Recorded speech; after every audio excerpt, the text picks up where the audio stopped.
Hello there, people of the internet. So, I recently got a shipment of just some random stuff. I won some auctions, and I'm kind of like going through it, making videos on it, showing it off and whatnot. And today, I'm going to show off another Civil War musket that I got. So, this one we're going to have to look over a little bit before I go making any claims. Actually, before I go showing it off, let me show this off. This actually came with a certificate of authenticity from Ancestry Guns, Civil War, Antique U.S. It says Alfred, Jenks, and Son, Bridesburg, M1861 rifle musket. So this is a 1863 U.S. contract with Bridesburg lock. So this is an interesting little piece. This is actually the first one I've gotten that came with a certificate of authenticity, but it's very clear that this right here is a legitimate one and not a reproduction. So a couple of things about this particular rifle.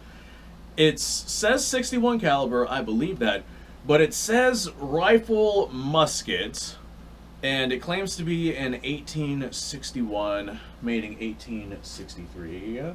So all of that right there is believable, other than the fact that this right here has no rifling inside of it. So this is our actual rifle, quote-unquote rifled musket, and it's pretty gosh darn stereotypical of a Civil War musket. There's nothing real special going on about it, besides the stock is a little bit unusual. So this right here, the Bridesburg musket, I do believe that this one at some point was converted into a shotgun. If we look here on the rear of the musket, we can see the remains of what used to be the rear sight for this particular musket. On top of that, the 1861 was a much longer musket. So at some point, I think that somebody cut this barrel down, and considering that this rifled musket is like 200 years old at this point, that's a very, very high possibility, especially because a lot of these were surplus after the United States Civil War and just kind of sold off to whoever it is decided that they needed them. So somebody at some point cut this barrel down, they cut the wood down. I'm sure that there was another barrel band on this musket at some point, but I don't know enough about these Bridesburg muskets to comment on that, but I'm sure that there was, because there's normally an end cap barrel band on these.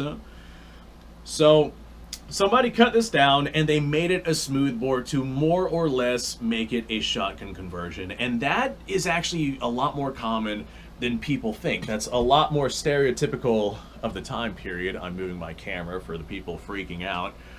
That's a lot more stereotypical of the time period with these U.S. Civil War military-style muskets than people seem to assume. Back whenever these were being surplused out, they were very cheap. They were an older style of technology. Even during the United States Civil War, there were things like breech loaders and cartridge-firing guns and whatnot. So a lot of these muskets were just surplused out onto the market. A lot of them were converted into trapdoor systems, but that's a topic for another time. So somebody goes out, they get themselves this cheapo military surplus Springfield musket, and they decide to themselves, I don't need a musket, I need a shotgun, because what I'm doing, a shotgun is far more versatile. So I'm going to go ahead, remove the rear sight, cut off the front end to make it significantly easier to lug around. This is a concept that we see in sporterized rifles even to this day. But take off the rear sight, cut off the fore end, just more or less set this up to be a smoothbore shotgun, and that's more or less what a lot of people did. Because a smoothbore shotgun, being able to comfortably fire not only, say, round ball like how we would fire slugs today from a smoothbore shotgun, but comfortably fire round ball, but also buckshot and birdshot without the rifling inside of the barrels, sending that buckshot and birdshot absolutely anywhere. Anyone who's fired buckshot and birdshot from a rifled shotgun knows that it is stupidly inaccurate no matter what wad system it is that you use. It just does not lend itself to good accuracy because that buckshot and birdshot is like spinning as it comes out of that barrel. Like it kind of makes a donut shape as it goes flying out, and it just, you lose a lot of accuracy, and a lot of people didn't want that. And it's not just these smoothbore muskets that was converted. If I remember over here, maybe I don't. Somewhere around here, I've got a Remington rolling block that used to be a rifle as well. That was converted to a 28 gauge shotgun and made into a smoothbore just because shotguns were a lot more versatile for the people who were getting these guns for dirt cheap and just needed them for, say, sporting purposes or hunting purposes, frontier purposes, whatever it is that they needed their particular firearms to be able to do. So even though this is a quote-unquote 1861 Springfield model made by Bridesburg, it is actually a shotgun conversion. So the certificate of authenticity, I'm not sure. Okay, yeah, that's nothing. What does this say? It says, here we present an antique U.S. Alfred, Jenks, and Son contract Bridesburg model 1861 rifle musket made in 1863.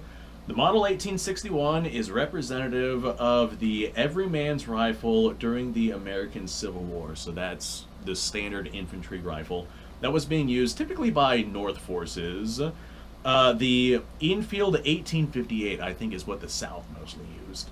About 1.5 million rifle muskets were made in the U.S., over 800,000 of which were made by Springfield Armory in 1861.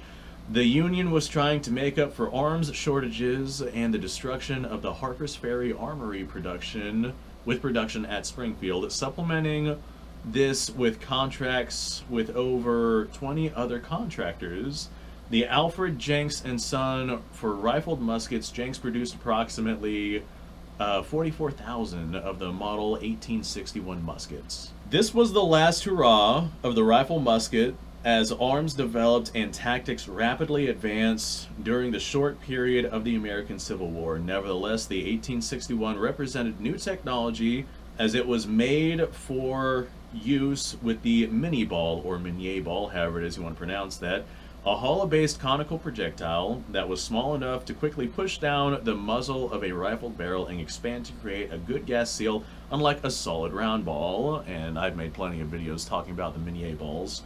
Almost immediately after the Civil War, the U.S. military switched from the old muzzle-loading type weapons to a newer breech-loading rifle, bringing an end to the musket as a standard frontline firearm in American history. And that is what I said about the trapdoor systems. There's a few other systems that they used, like I think the rolling block was actually pretty regularly used by U.S. forces, but that's the topic for another video.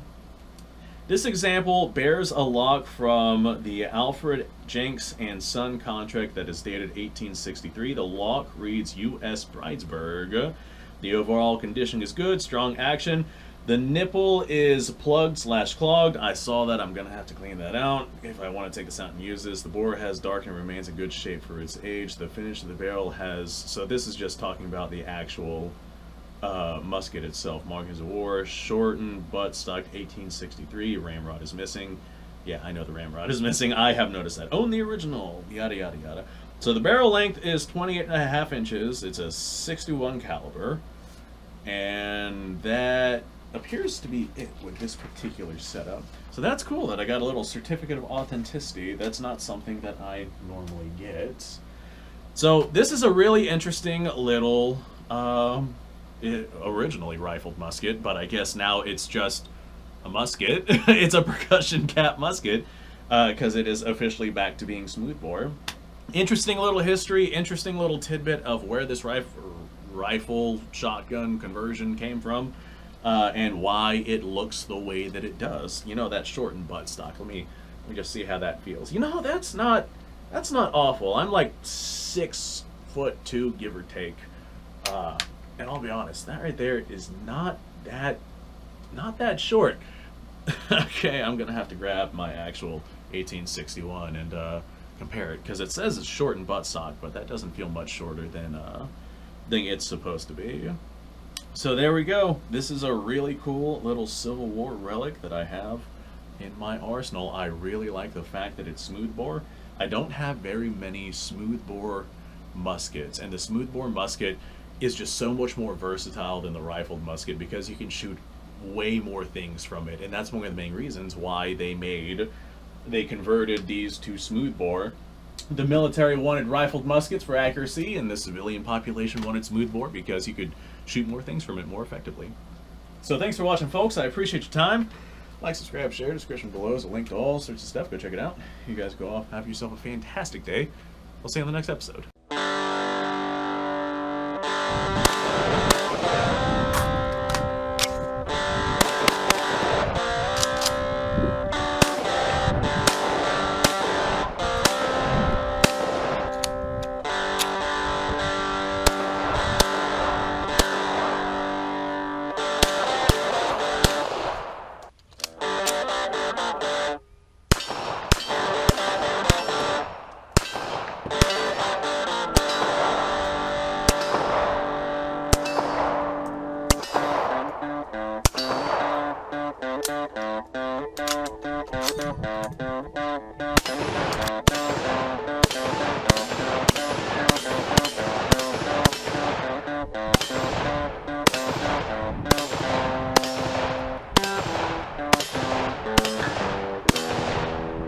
Been a little while since I've done this.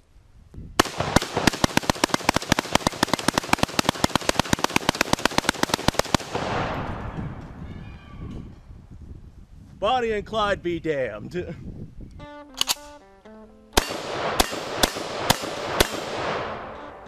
poor man's Garrett.